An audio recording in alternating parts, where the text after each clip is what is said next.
Hello বন্ধুরা, আজকে আমার এই দেশি রেস্টুরেন্ট চ্যানেলে আপনাদের স্বাগতম। আজকে আমরা বানাতে চলেছি আপনাদেরই কমেন্ট অনুযায়ী পেঁয়াজের পাতুরি।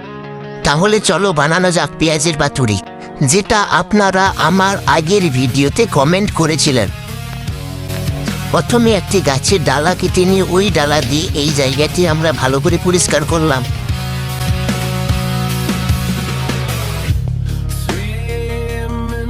তারপর জীবনের রিস্ক নিয়ে দুজন মিলে দুটো পাতা কেটে আনলাম।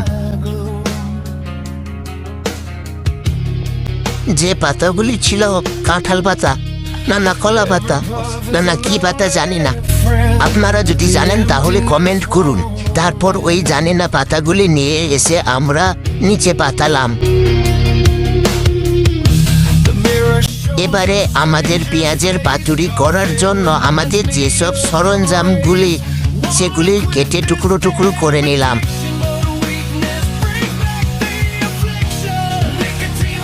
পেঁয়াজের পাতুরি করার জন্য আমাদের যেসব সরঞ্জাম লাগছিল সেগুলো হলো পেঁয়াজ টুকরো, টমেটো টুকরো, কাঁচা লঙ্কা টুকরো, হলুদ গুঁড়ো, লঙ্কা গুঁড়ো, স্বাদ মতো নুন এবং সর্ষের বাটা।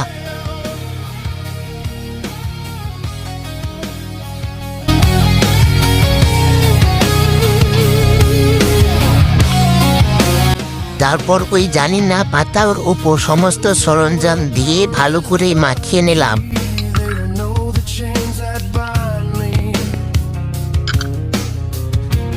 তারপর উপকরণগুলি ভালোভাবে মাখানোর পর পাতা চাপিয়ে ভালো করে বেঁধে নিতে হবে, যেন পাতাগুলি না পুড়ে যায় এবং ভেতরের উপকরণটি ভালোভাবে তৈরি হতে পারে।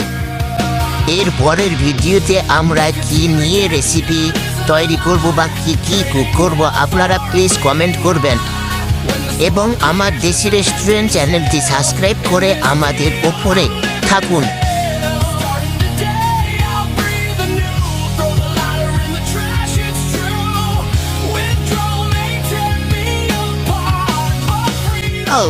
তারপর গাছের শুকনো শুকনো পাতাগুলোকে কেটে নিলাম আগুন জ্বালানোর জন্য।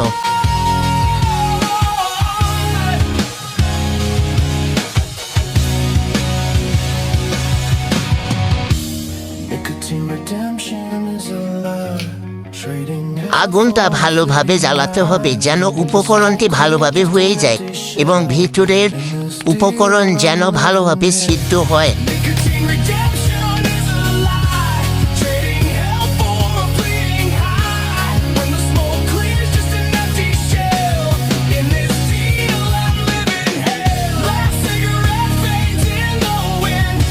তারপর এই সংসারে ভালো করে আগুন জ্বালিয়ে ওর উপর আমাদের উপকরণটি দিয়ে দিলাম ঝলসানোর জন্য। তারপর ভালো করে ঝলসানোর জন্য রেখে দিয়ে চলে গেলাম আমরা আর একটা কলা পাতা কাটার জন্য, যেটার উপর আমরা আমাদের পরিবেশনটি রাখবো।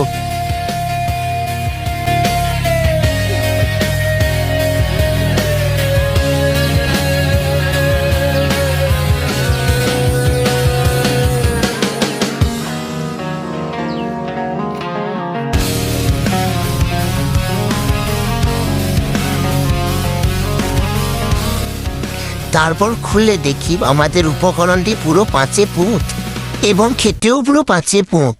Bye bye.